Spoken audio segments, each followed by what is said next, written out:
Mazmur 34 ayat yang ke-13.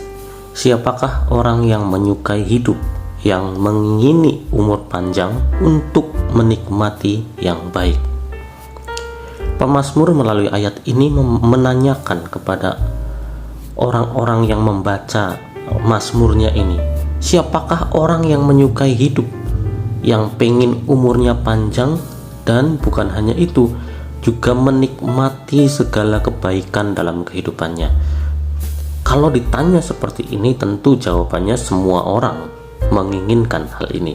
Semua orang menyukai hidup, apalagi umur panjang, dan bukan umur panjang saja, tetapi juga bisa menikmati segala yang baik. Nah, melalui renungan kita kali ini, kita mau belajar tentang kunci menikmati hidup.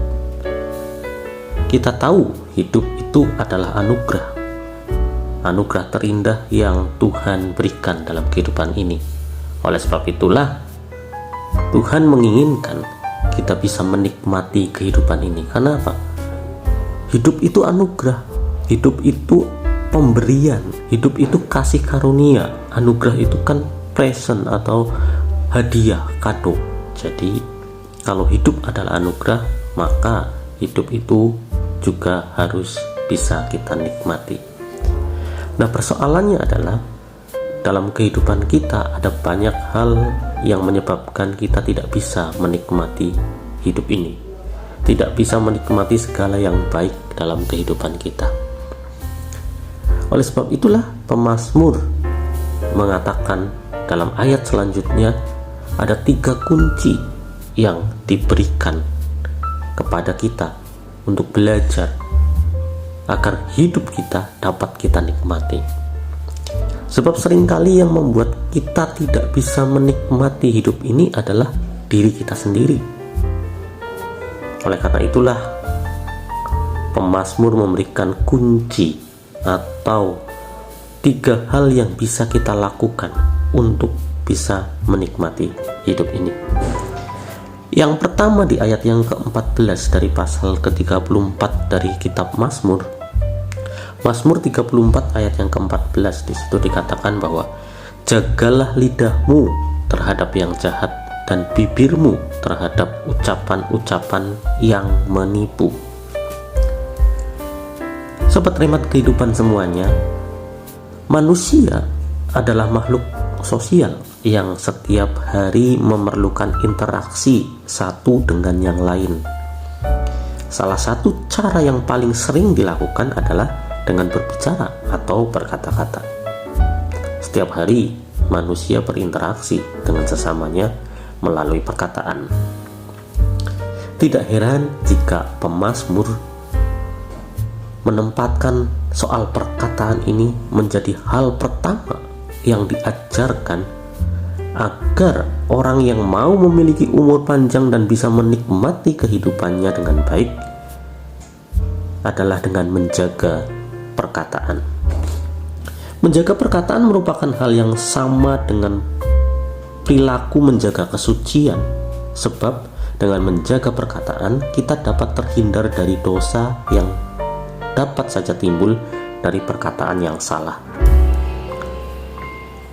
Bahkan firman Tuhan juga mengingatkan kita bahwa perkataan yang sembrono saja suatu saat akan dipertanggungjawabkan. Ya. Dengan perkataan kita bisa mendatangkan teman, namun dengan perkataan juga kita bisa mendatangkan musuh. Jika kita tidak dapat menjaga perkataan, maka akan ada banyak persoalan yang datang, sehingga kita tidak bisa menikmati hidup. Sebaliknya, dengan menjaga perkataan, maka kita akan lebih dapat menikmati hidup ini. Ada pepatah atau kata bijak dalam bahasa Jawa yang mengatakan ajining diri ono ing lati, yang bila diterjemahkan secara literal berarti harga diri kita itu terletak kepada lidah kita, kepada apa yang kita ucapkan. Firman Tuhan juga mengingatkan kita bahwa apa yang keluar dari mulut seseorang itu berasal dari hatinya. Jika perkataan seseorang itu kotor dan sembrono, maka seperti itulah gambaran dari hati orang tersebut, orang yang mengatakan perkataan itu. Maka mari kita koreksi diri kita. Jangan-jangan kita tidak bisa menikmati kehidupan ini oleh karena banyaknya persoalan yang timbul dalam kehidupan kita. Sebenarnya akar persoalannya adalah karena kita tidak bisa menjaga perkataan kita. Hal yang kedua yang disampaikan oleh pemazmur untuk bisa menikmati hidup ini adalah jauhi yang jahat, lakukan yang baik. Mazmur 34 ayat yang ke-15 bagian A. Jauhilah yang jahat dan lakukanlah yang baik. Hal kedua yang diajarkan oleh pemazmur agar kita dapat menikmati hidup dalam segala keadaan adalah dengan menjauhi kejahatan dan melakukan yang baik. Salah satu dasar penting agar kita dapat menjauhi kejahatan adalah dengan berdoa kepada Tuhan.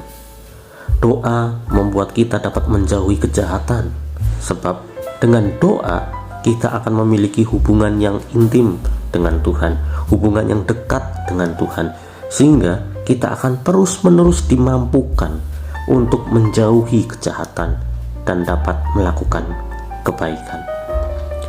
Orang yang melakukan kejahatan itu tidak akan pernah tenang dalam kehidupannya, boro-boro menikmati hidup.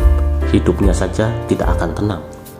Dia akan terus-menerus dikejar oleh rasa bersalah dan pada akhirnya tidak dapat menikmati hidup. Sebaliknya, orang yang melakukan kebaikan akan mendapat sukacita dan kebahagiaan dalam hatinya. Melakukan kebaikan bukanlah sesuatu yang secara otomatis ada dalam diri manusia. Sebab firman Tuhan berkata bahwa semua manusia telah berdosa dan kehilangan kemuliaan Allah. Kecenderungan manusia adalah berbuat jahat, bukan berbuat baik. Oleh sebab itulah, melakukan kebaikan itu perlu dilatih dengan cara setiap hari melakukan kebaikan secara terus-menerus sampai menjadi sebuah kebiasaan hidup, gaya hidup berbuat baik. Kemudian itu akan menjadi karakter kita, karakter kebaikan. Ketika kita telah dapat menjauhi yang jahat dan melakukan yang baik, maka kita akan bisa menikmati hidup ini. Sukacita dalam berbuat baik itu menguasai kehidupan kita. Tidak akan ada rasa khawatir dan takut yang disebabkan oleh kejahatan yang kita lakukan. Namun sebaliknya, ada kebahagiaan, ada sukacita, ada damai sejahtera dalam setiap kebaikan yang kita lakukan. Itu kunci yang kedua. Jadi kalau ingin menikmati hidup, jaga perkataan. Kemudian yang kedua, jauhi yang jahat dan lakukan yang baik. Dan kunci yang ketiga, pemazmur mengatakan, carilah perdamaian. Mazmur 34 ayat 15 bagian B mengatakan, carilah perdamaian dan berusahalah mendapatkannya. Hal terakhir yang diminta oleh pemazmur agar kita dapat menikmati segala yang baik dalam hidup ini adalah dengan menjaga perdamaian. Bahkan bukan menjaga, mencari perdamaian. Dalam dunia ini, kalau berbicara tentang menjaga perdamaian di seluruh dunia, bisa dikatakan salah satu tugas dari organisasi PBB. Organisasi tersebut akan selalu berusaha menjaga perdamaian dunia, sehingga menengahi berbagai konflik yang muncul di antara negara-negara di dunia ini. Ketika ada wabah corona yang melanda dunia beberapa tahun belakangan ini, muncul sebuah istilah baru, berdamai dengan corona. Artinya tentu bukan menyerah dengan corona, namun mulai beradaptasi dan menyesuaikan diri dengan protokol kesehatan yang berhubungan dengan virus corona tersebut. Nah, dari dua hal tersebut terlihat betapa betapa pentingnya sebuah perdamaian itu. Bagi manusia, perdamaian itu penting agar bisa menikmati hidup.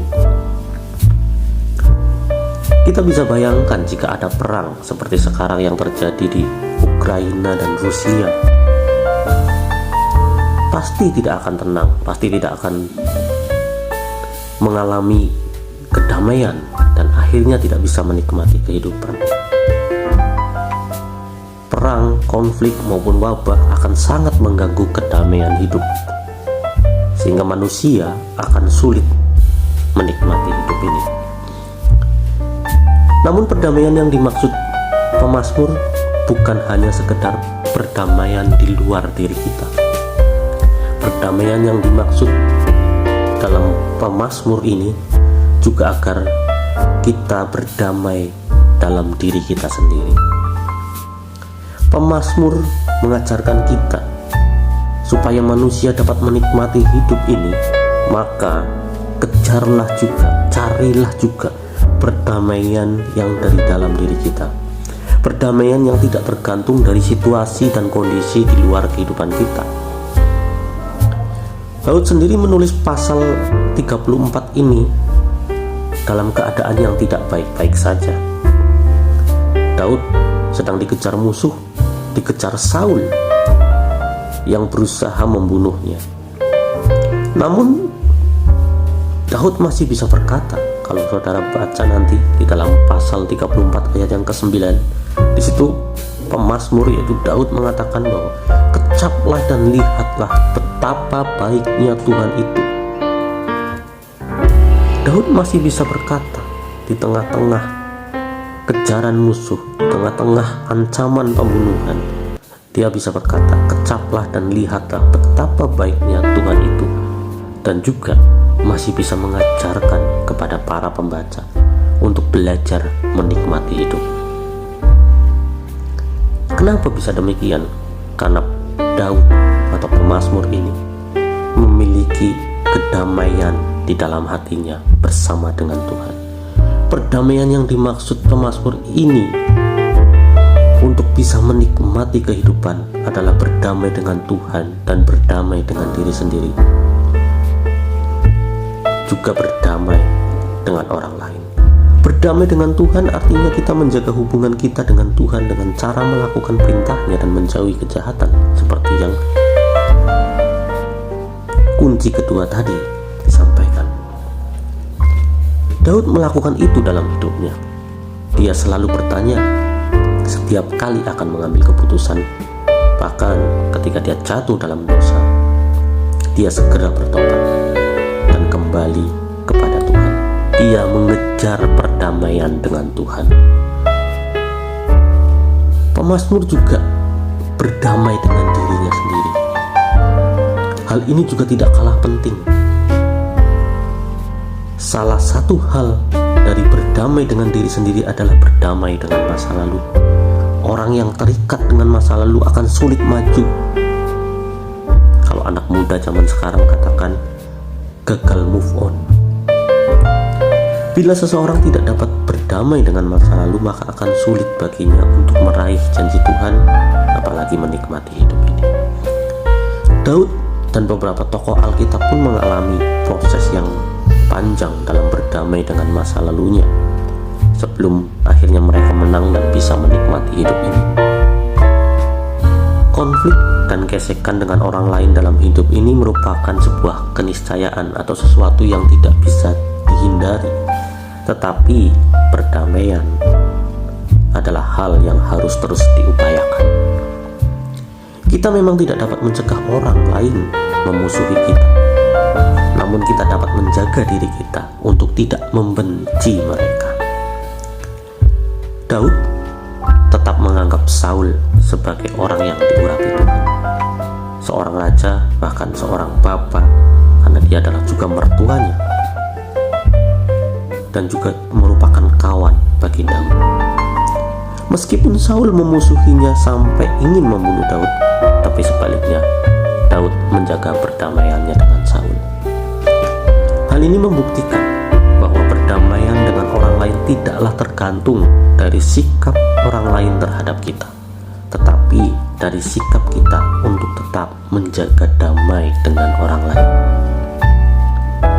Inilah 3 kunci yang perlu kita renungkan agar kita bisa menikmati kehidupan ini.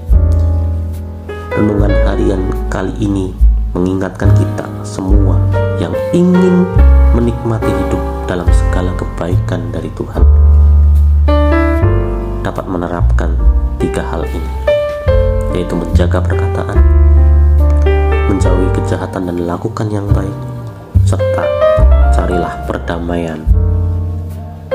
Karena 3 hal ini akan sangat menentukan apakah kita bisa menikmati hidup ini atau tidak. Hidup cuma sekali, jadi nikmatilah. Dengan melakukan 3 hal ini, firman Tuhan katakan kita bisa menikmati hidup ini bersama dengan Tuhan. Selamat merenungkan. Tuhan Yesus memberkati.